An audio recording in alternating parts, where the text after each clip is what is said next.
Johnny. And that's it. My ticket is 2022. I'll see you guys next year, mga kapuso.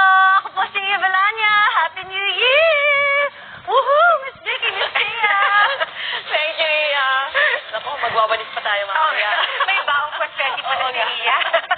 At yan po ang mga balita ngayong huling Biyernes ng 2022. Ako po si Vicky Morales at mga kapuso, naku, dalawang tulog na lang 2023 na. Ako naman po si PR Arcangel, buong puso para sa Pilipino. Ito po ang GMA, walang kinikilingan, walang pinoprotektahan. Walang kasinungalingan.